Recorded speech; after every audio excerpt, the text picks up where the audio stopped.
Bon matin à toutes et à tous. Je ne reviendrai pas sur toutes les dimensions institutionnelles et politiques de cette manifestation. Cela a été fait amplement par celles et ceux qui m'ont précédé.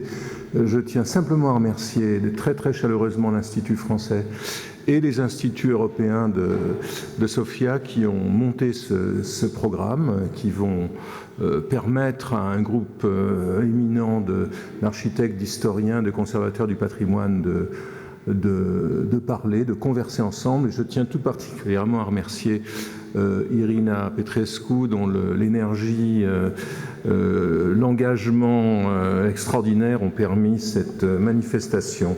Alors je voudrais donner un cadre d'ensemble à cette rencontre.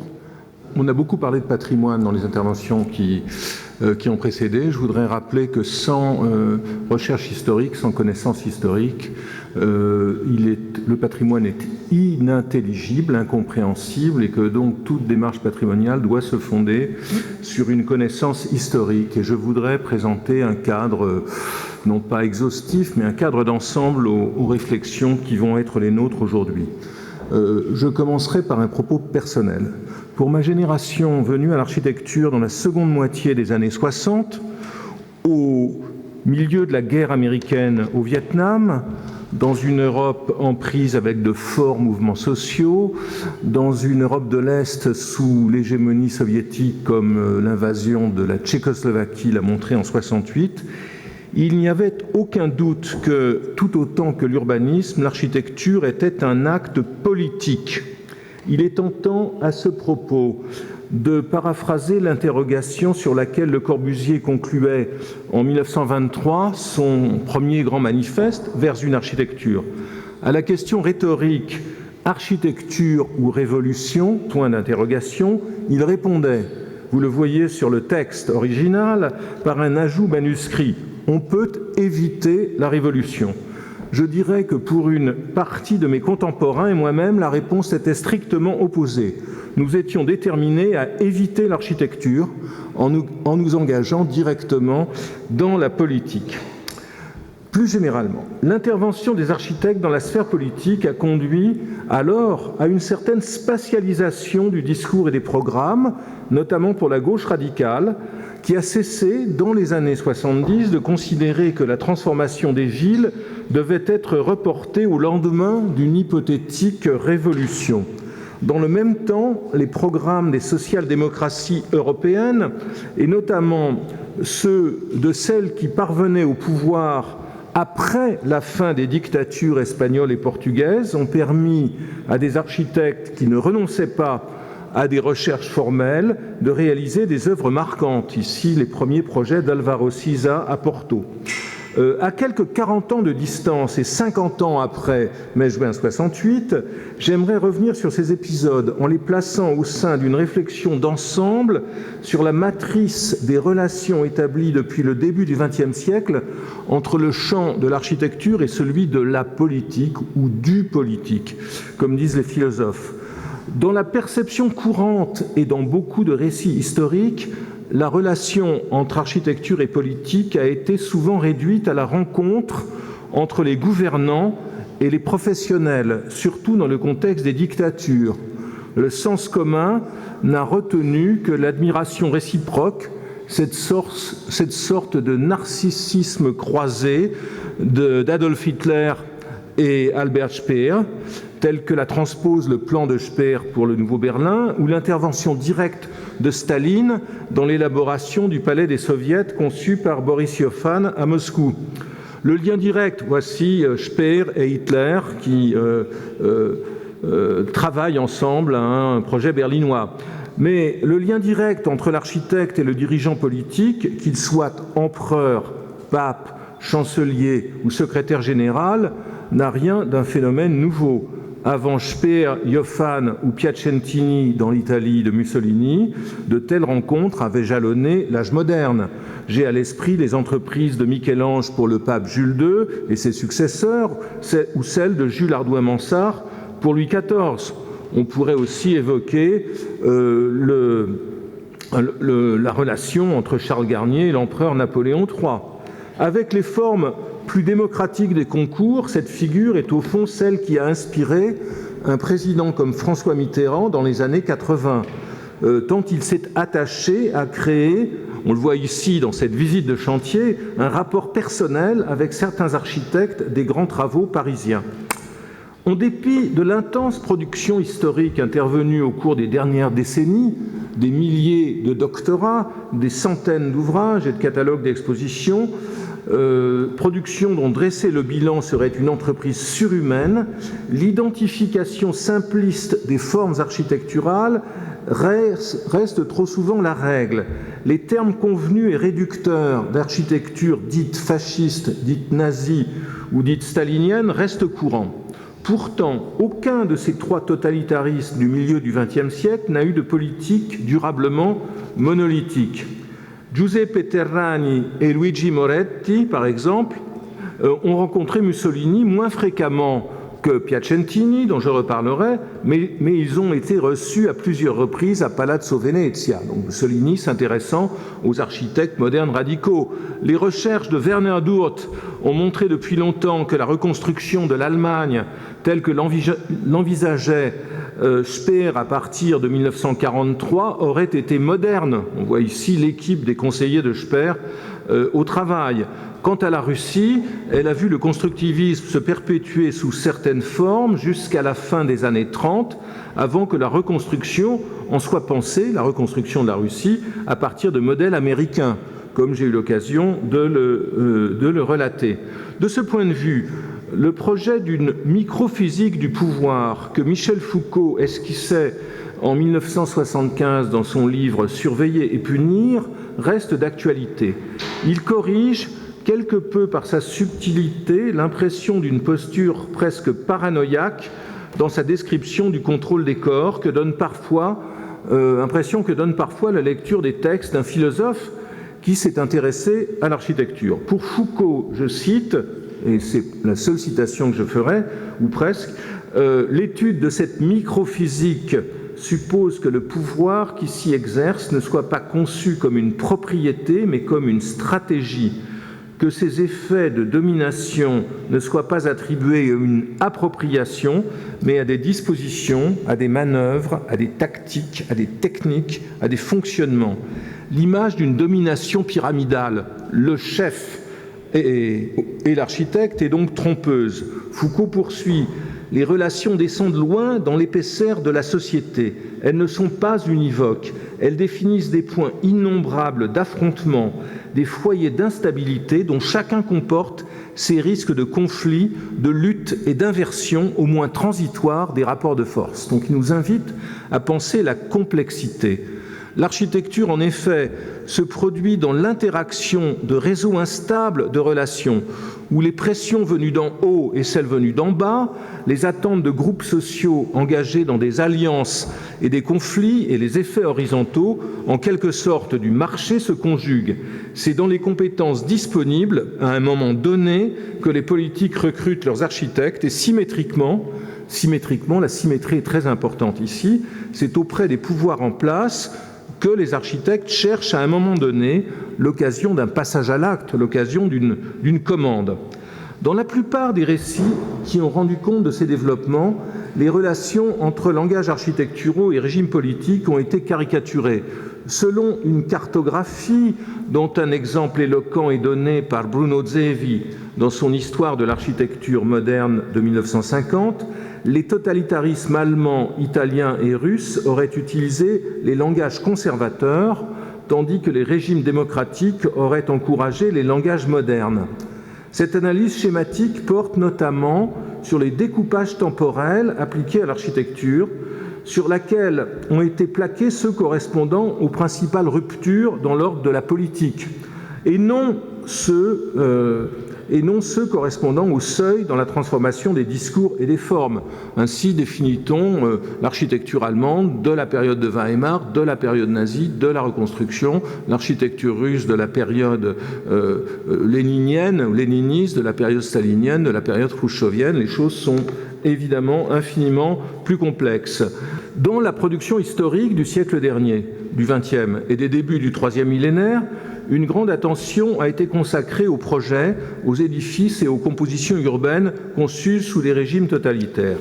Leur centrage obsessionnel sur les précédents historiques, leur recherche d'une échelle gigantesque et les destructions infligées au tissu ancien des villes ont été soulignés.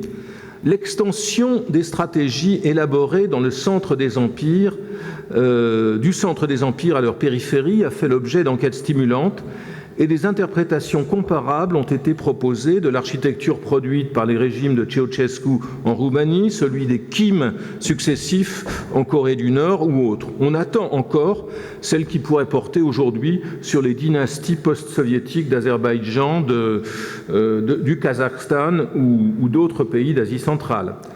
Je le disais, des centaines de monographies ont été publiées qui ont permis de repenser notre vision de la trajectoire d'architectes marquants et notamment de leur relation avec leurs mandants, avec leurs clients, celle de Peter Behrens avec les industriels berlinois, les attentes et les illusions de Le Corbusier face à ce qu'il a nommé l'autorité, où les manœuvres de Piacenti dans les coulisses du fascisme ont été explorées. Les publications récentes proposent un tableau plus complexe grâce aux archives des institutions publiques, des promoteurs, des entreprises et bien évidemment celles des architectes. Et je dirais que le tournant de l'histoire de Zevi était une histoire qui ne se fondait sur aucun travail d'archives. Le tournant archivistique a permis de faire apparaître des dimensions complètement nouvelles. La comparaison entre les entreprises des différents régimes totalitaires d'Europe a été poursuivie depuis les années 80.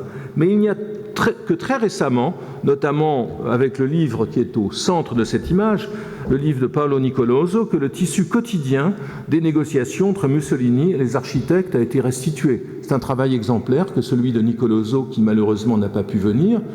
Il a analysé les 460 et quelques rencontres de Mussolini avec les architectes pendant 20 ans, grâce aux archives de son secrétariat, et peut en tirer des conséquences, des conclusions extrêmement intéressantes. Les entreprises d'architectes comme Le Corbusier ou Behrens et de dirigeants économiques ou politiques engagés dans l'architecture, comme Adriano Olivetti, ont été aussi retracées au jour le jour. Des périodes négligées ont fait l'objet de recherches transnationales révélant leur importance, à commencer par la Seconde Guerre mondiale, sur laquelle je me suis penché et continue à le faire. Et je voudrais insister sur l'importance de procéder à un tournant transnational dans l'histoire de l'architecture et à ce que cette rencontre va peut-être permettre de faire et d'éviter d'écrire une histoire des bulles nationales dans lesquelles s'opère cette architecture. Je m'arrêterai sur deux aspects négligés dans la production historique récente. Le premier est l'étude des entreprises architecturales conduites par des régimes et des forces politiques pouvant être considérées comme démocratiques, mais non moins déterminées à promouvoir un langage spécifique que les régimes totalitaires ou autoritaires. Aux États-Unis, par exemple, les programmes de l'âge progressiste d'avant 1914 ont été largement analysés, mais ceux du New Deal de Roosevelt ou ceux entrepris dans les années 60 dans le cadre de la Great Society de Lyndon Johnson n'ont pas bénéficié de la même attention. Les programmes engagés en France pendant les débuts de la Troisième République, de 1875 à 1914, ou pendant les 30 Glorieuses qui ont suivi 1945, sont marqués par certaines continuités avec le régime de Vichy, à tout le moins dans le champ de l'urbanisme. Les programmes lancés dans l'Allemagne fédérale des années 50 et 60 qui tendaient explicitement à donner forme à la démocratie retrouvée, par opposition à la fois au nazisme et au régime est-allemand, ont mis longtemps à être considérés. Prises comme un ensemble, les réponses apportées aux commandes de ces régimes sont plus difficiles à interpréter que celles données dans le contexte des totalitarismes. Et je voudrais insister à propos de cette image de Washington sur des similitudes à première vue paradoxales telles qu'elles apparaissent entre les colonnades construites pour les dictateurs et celles alignées pour des dirigeants légitimement élus, comme le triangle fédéral de Washington, largement construit sous Roosevelt, et où les colonnades sont bien plus grandes que celles édifiées à Moscou, à Berlin ou à Rome. Une expression grandiloquente de la démocratie inspire aussi parfois des travaux conduits au nom de régimes que l'on peut considérer comme éclairés. Une seconde direction de recherche explorée récemment est celle de la continuité des institutions et des modes de commande au travers des régimes successifs. Malgré la violence des changements politiques, des continuités, par exemple, peuvent être détectées en Allemagne entre la République de Weimar et la République fédérale continuités qui traversent le Troisième Reich. Ces continuités sont manifestes dans le travail d'architectes dont la production se poursuit pendant toute cette période. Un petit exemple, la production de l'agence des frères Lukart à Berlin, dans la construction des usines. On peut trouver cette continuité dans la production des Lukart, par exemple. Les Lukart, qui étaient des architectes modernes de Berlin dans les années 20 et 30, ont étudié ce projet colonial pour l'université de Bratislava dans le protectorat de Slovaquie pendant l'occupation allemande. Et ils l'ont publié fièrement après la guerre, c'est une anecdote mais elle est révélatrice, dans une monographie publiée sur leur travail par Kultermann après la guerre en Allemagne fédérale. Ils ont publié fièrement ce projet de 1942, mais avec une petite erreur typographique, il était daté de 1932, ce qui était un mensonge pur et simple. Donc continuité dans l'activité ininterrompue des architectes, dans celle des sociétés de construction d'habitation. Des parallèles troublants apparaissent entre les orientations et les programmes, on l'a souligné, conduits dans les deux États allemands pendant la guerre froide. Il est intéressant de rapprocher l'architecture de la République fédérale et de la République démocratique. Les programmes entrepris pendant le régime de Vichy, heureusement fort brefs, 4 ans, sont le socle sur lequel les vigoureuses campagnes étatiques de la France d'après 1945 reposeront. La vision réductrice d'une architecture strictement déterminée par le pouvoir politique dans un dialogue interpersonnel direct entre le dirigeant et l'architecte n'a plus besoin d'être critiquée. Je rappellerai à ce propos que les exemples sont assez rares, malgré tout, dans lesquels les dictateurs ont formulé des consignes spécifiques.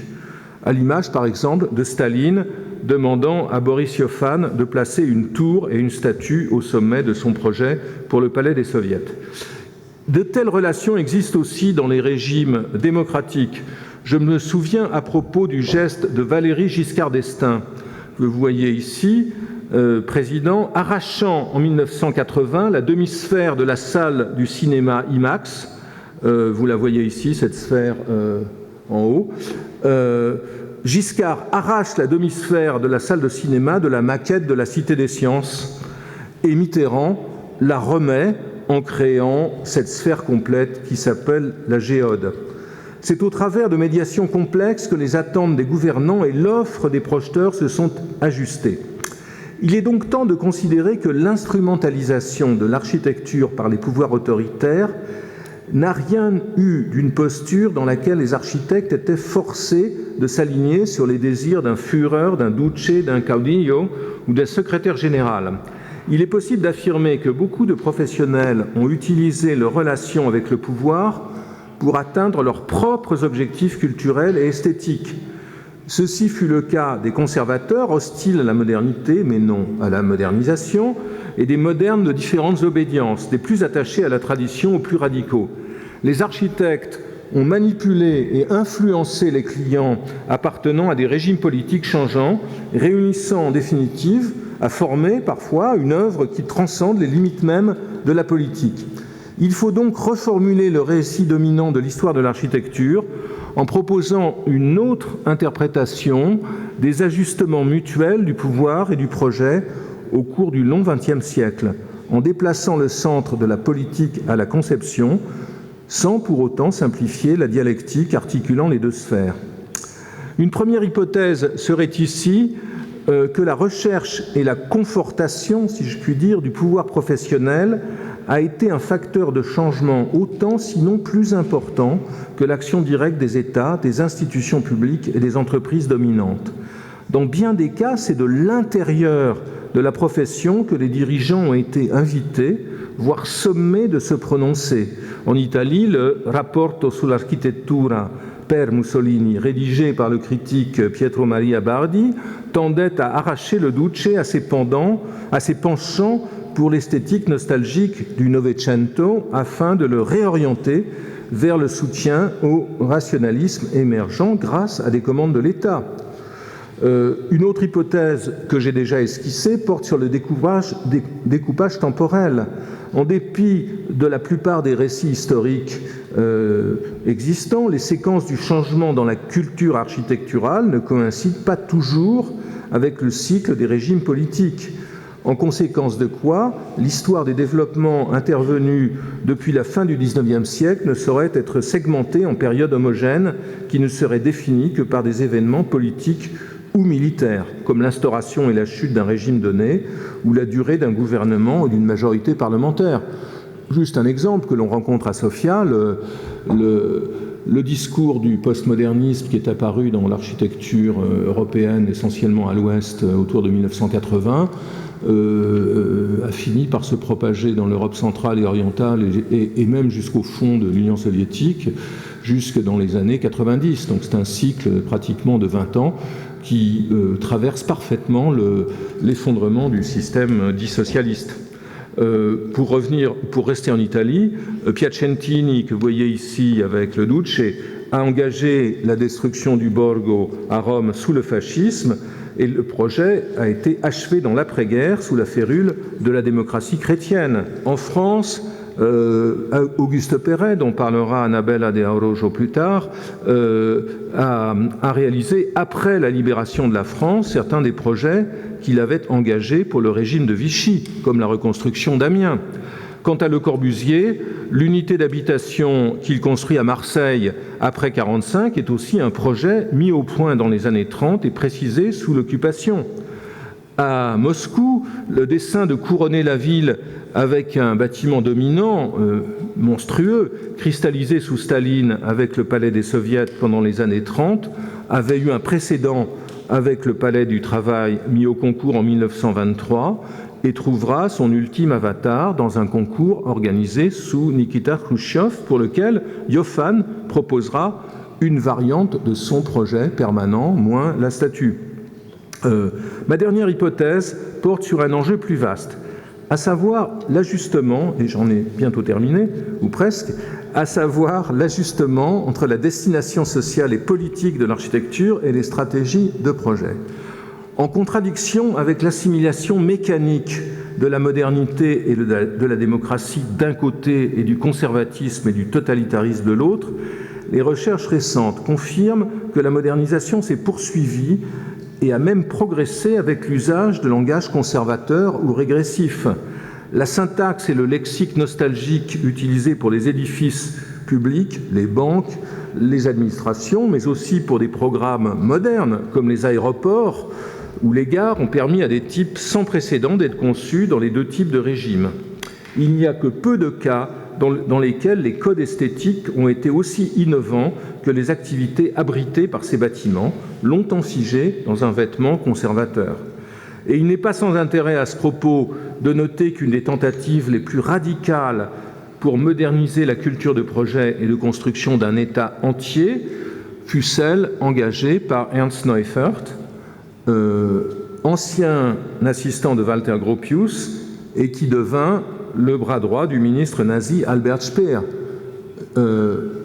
Neufert était la plus parfaite expression du discours du fonctionnalisme de la République de Weimar. Il est devenu l'auteur du plus grand best-seller d'architecture de tous les temps, sa Bauentwurfslehre, publiée à plus de 500 000 exemplaires dans 42 langues et qui est en quelque sorte le bréviaire des architectes du monde. C'est un projet qui lui a valu d'être nommé professeur par Hitler en 1936. Plutôt que de s'arrêter sur les régimes et leur politique, et c'est la dernière partie de mon propos, ne conviendrait-il pas d'observer les stratégies déployées par les architectes face à eux? Plutôt que de découper le récit selon les seuils politiques et les changements de régime, on pourrait reconstruire les trajectoires des architectes qui les ont traversés et transcendés. L'engagement politique explicite des architectes était évidemment une donnée importante. J'ai à l'esprit le pacifisme de Frank Lloyd Wright à l'approche de la Seconde Guerre mondiale, qui l'a opposé à des gens comme Lewis Mumford, alors que Philip Johnson, on voit ici un rapport du FBI sur lui, était franchement pro-nazi. Je pense à l'affiliation communiste d'Oscar Niemeyer ou de Villanova Artigas au Brésil, à l'engagement socialiste de Bruno Zevi ou Giuseppe Samona en Italie, et bien sûr au zigzag permanent de Le Corbusier. Mais la question est moins celle de leur position idéologique ou de leurs affiliations que celle de leur tentative pour construire leur œuvre dans un cadre déterminé par la politique. Je reviens à Piacentini. C'est un des cas les plus remarquables. Actif à Rome de 1906 à 1960, il conçoit des plans et construit pour les gouvernements libéraux de l'Italie d'avant 14. Il œuvre sous le fascisme de 22 à 43, puis pendant la République italienne de l'après-guerre.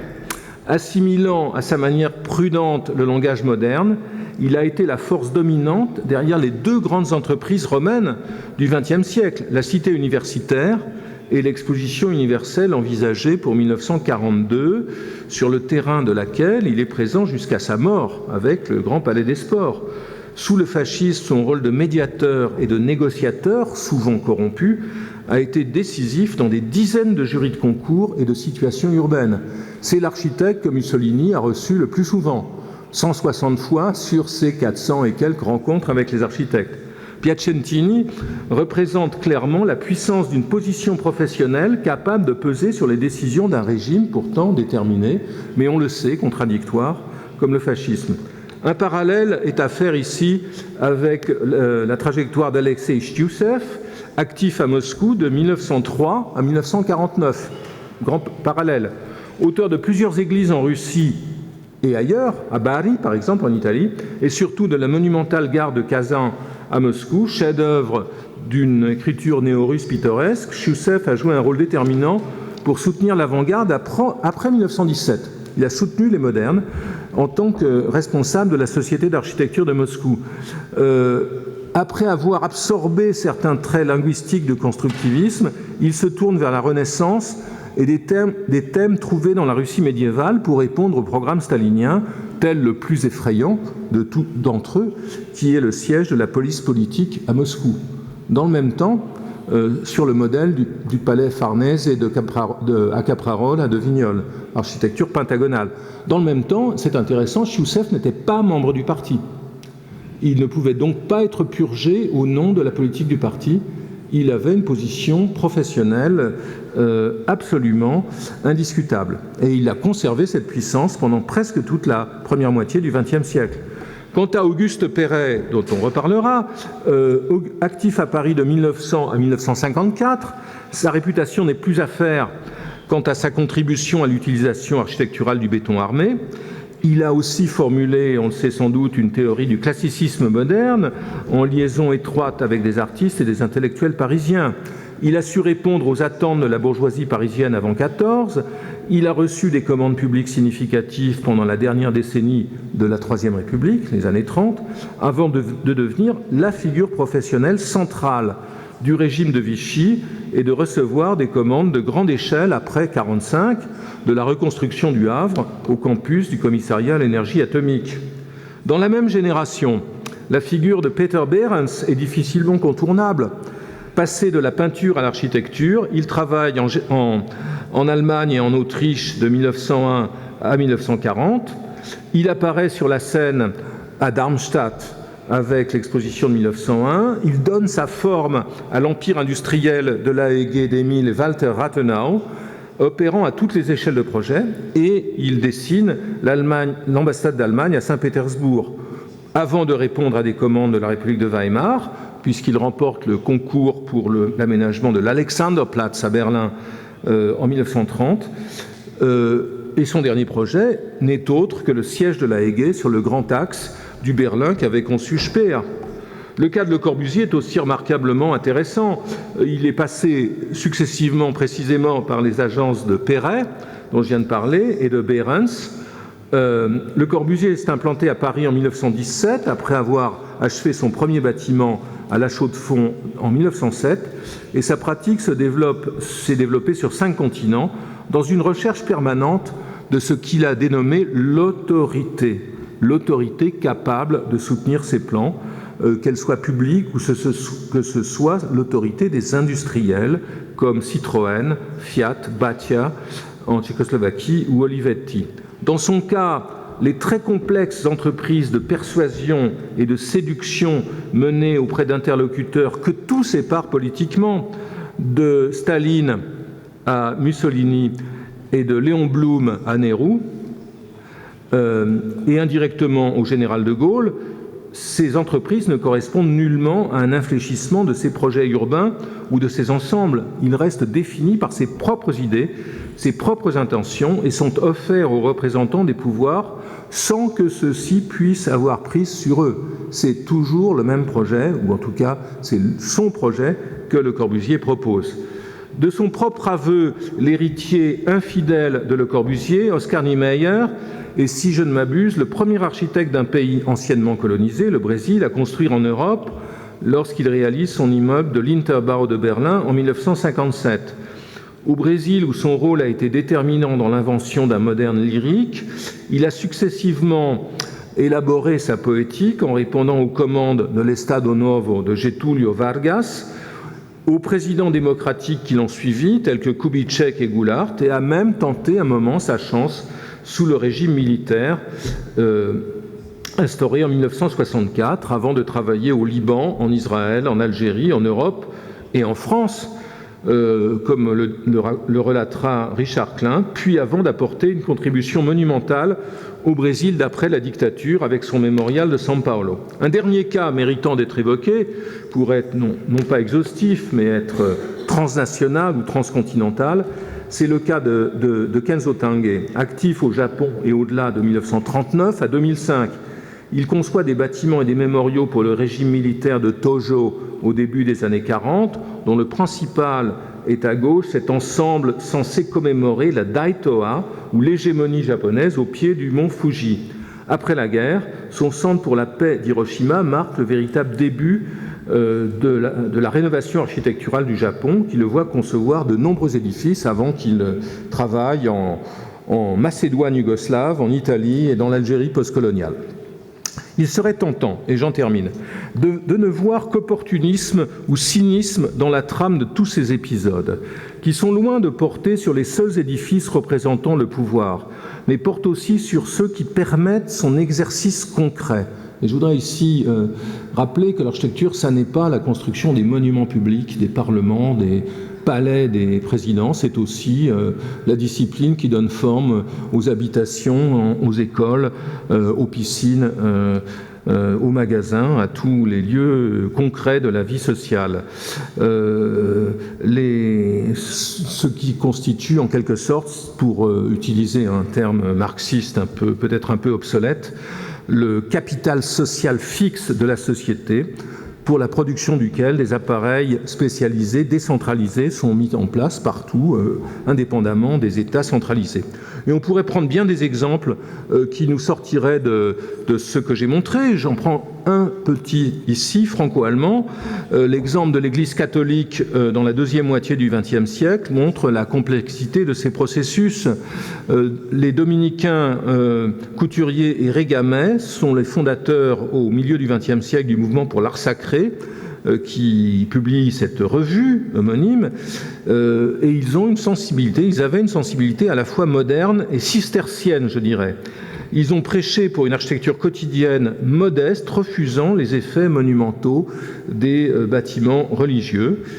Ils étaient attentifs aux édifices allemands d'Otto Bartning, protestants d'ailleurs, ou d'Emile Stephan, catholique, et furent à l'origine de commandes comme celle de Ronchamp et La Tourette pour Le Corbusier. Donc il serait important aussi de se pencher, de réintégrer dans le discours d'ensemble ce genre de problématique. Je conclurai ce propos déjà trop long avec une question au fond très rhétorique, en opposition aux propos de quelques anthropologues contemporains qui considèrent que l'architecture n'est qu'oppression. Et ma question, c'est: l'architecture peut-elle jouer un rôle émancipateur ou est-elle condamnée à être le vecteur des seules politiques régressives? Une dernière image qui me permet de traverser l'Atlantique, pour terminer, de prendre connaissance de ce plaidoyer que fit en 2013 Hillary Clinton, qui était alors secrétaire d'État au Council on Foreign Relations de Washington, en faveur d'un ordre mondial décentralisé et pluriel, par contraste avec l'ordre antérieur. Je m'excuse pour les traducteurs, je le citerai ce propos en anglais. Elle voit dans le premier ordre mondial, que vous voyez à gauche, Clinton écrit « The pillars were a handful of big institutions and alliances dominated by major powers, and that structure delivered unprecedented peace and prosperity. But time takes its toll even on the greatest edifice, and we do need a new architecture for this new world, more Frank Gehry than formal Greek. » Entrant plus en détail dans la méthode de l'auteur du Guggenheim de Bilbao, elle poursuivait, donc Hillary Clinton en 2013. Now some of his works, Gehry's, might first appear haphazard, but in fact it's highly intentional and sophisticated. Where once a few strong columns could hold up the weight of the world, today we need a dynamic mix of materials and structures. Fin de citation. Dans un retournement remarquable, tout se passe ici comme si une architecture des pouvoirs démocratiques était concevable, dérivée d'une lecture par les politiques eux-mêmes, comme cet exemple vient de le montrer, des édifices et des projets. Un certain pouvoir de l'architecture a formé des métaphores utiles à l'action politique contemporaine pourrait ainsi apparaître. Merci. Merci beaucoup. Merci. Je me permets de retenir personnellement que l'architecture ne produit pas seulement des monuments, mais qu'elle représente le capital social fixe de la société. C'est important de s'en souvenir.